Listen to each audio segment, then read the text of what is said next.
This game is essentially the remake version of 2015 version of Robocraft, but I put a ton of hours to that game, over 500 hours at least from what I can remember. I absolutely loved it. It had its faults in the beginning, of course. The game kind of added too much. Loot boxes kind of got in the way and too many skills, and the game didn't feel like Robocraft anymore. It was almost like a fever dream, and I was like, I just didn't want any part of it anymore. What I want to do is kind of show you what this game has to offer so far. Just understand that these features that I may say that are new, they may have been in a newer version of Robocraft that I'm just not familiar with. First off, the bay is awesome now. You don't actually have to go to these panels, but I like to. So I'm gonna go to here. This is your skill tree. This is like the old school skill tree. Right now it's just kind of like super basic. I'm pretty sure this is gonna branch off into different directions. That'd be kind of cool. First, you start with your tier 1s, and you have to level them up in order to go to the next one, right? But essentially you were able to unlock these shields, and they were like a tier 1 shield, tier 2 shield, tier 3 shield. And obviously the tier 1s were weaker than the tier 2s and so forth, like the bottom ones, but they were all different shapes. So it definitely made it awkward if you wanted to use, like, if you had a certain model of craft where that shape of shield just worked better. It almost forced you to kind of change your craft entirely when you had different shields, or you wanted to use the highest level of shield. I'm glad they completely removed that. They added it to the blocks themselves. So each of these blocks is a shield generator, which is insanely smart. They have the painter in the game. This painter gun came out way later because the first Robocraft, you had white blocks, that was tier 1. I think it was like pink blocks was tier 2. I don't remember the exact colors, guys, so correct me in the comments. So that was pretty cool, but right now that's all omitted, and it's actually changed by the texture of the block themselves. So essentially the first block will look like this. So you can see there's no like specialized texture on it, and then like they have like this. It's like enclosing in, so there's a little more plating on it. So this is kind of new here. Instead of having like a shop and you just buy parts, you go ahead and create them. So now if you hover over on the very bottom, you see these materials. So the first one, you have this green dust, these 3 things, you get a lot of those. And of course you can create the craft. So you kind of buy it like as a store.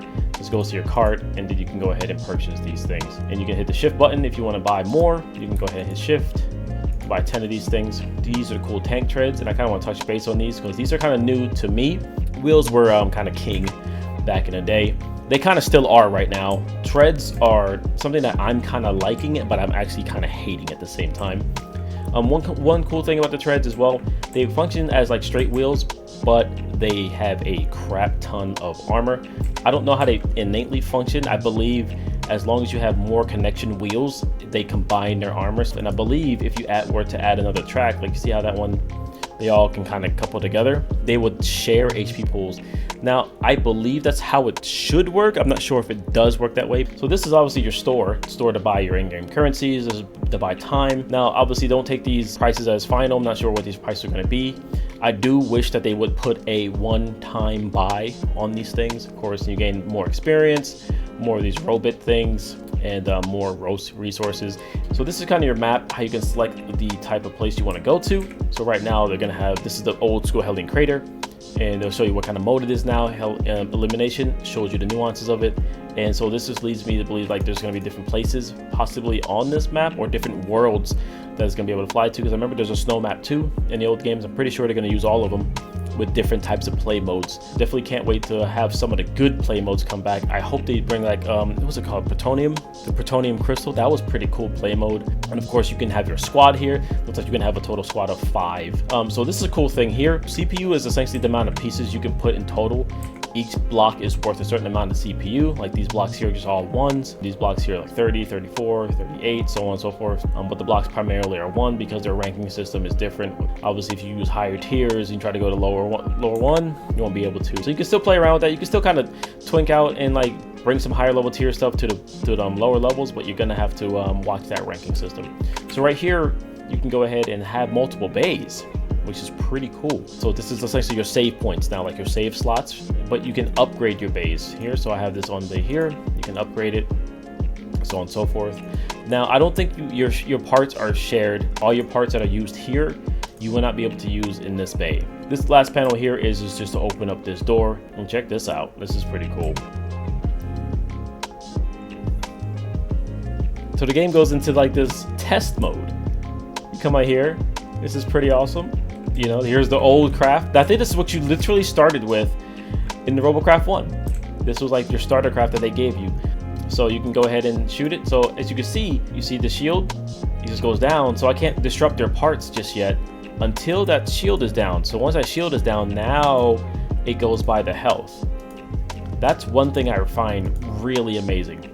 Obviously my guns are just destroying these things, but if I was tier 1, it would take a lot longer to destroy. That'd be kind of cool, like if that had tier 3 robots.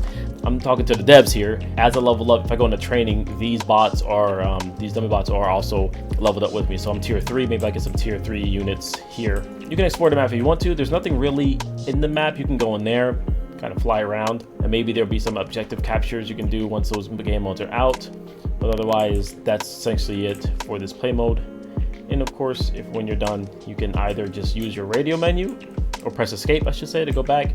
But I kind of like doing this where I kind of just go back inside, and that's awesome. Block Forge, and right now, as you can see, I cannot create tier 3s until I get the proper mats. Now, there's no way to hover over the mats and their requirements. I really wish you could. If you're looking for tier 4 mats, you're gonna get tier 4 mats in tier 3, but you're gonna get them at a slower rate. And you're gonna get like tier 3 stuff at a normal rate. The second level of progression is your pieces. When you use a part, you gain levels for it. The reason why these are gold is when I click into it, you're gonna see this bar here. It's at specialist rank. I guess you could say level 6 because it says 6 of 7. Mastered is at 10. So you gain actually a stat boost. I didn't realize this until literally later. There's nothing that really describes this, so I kind of found this a little later here. I was like, why is these gold? So this can be also helpful becoming stronger if you are failing to find those extra tier 2 guns, for example. And the shield is 10% maximum. You get speed with the wheels. I think you get speed with these wheels as well. And over here is just damage, and that's pretty cool. Each block gives you a certain percentage of shield. Like this one's 23 points, your lower one is 10 points.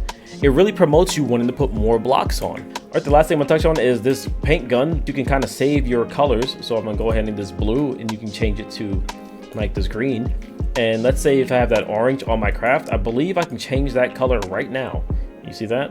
So that color will shift to whatever I change it to, and so on and so forth. So I change this gray, I can go ahead and make it some kind of other color, I guess you can say.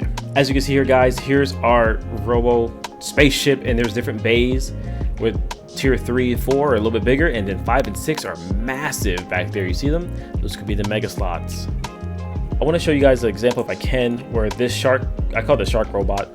This is the easiest thing in the game to kill. See, he has a 1 shred left. If I just hit this, yep, see, he just died. That's so weird. Shark guy, I just focus on the wheels and that back wheel there, and he just dies because I don't understand why. So I may not do too much Robocraft content, but at the same time, guys, if you guys demand it, I will. Please like and subscribe. I'm trying to hit 5,000 subs by the end of the year. If you guys want to see some Mecha Break content, I've been working on that. Check out this video right here. If you want to see some of my other Mecha content and Gunpla content, check out these videos right here. I know life can be hard out there, guys, but keep moving forward, keep your head up, and most importantly, let nothing stop you. Like seriously, nothing. Peace out, guys.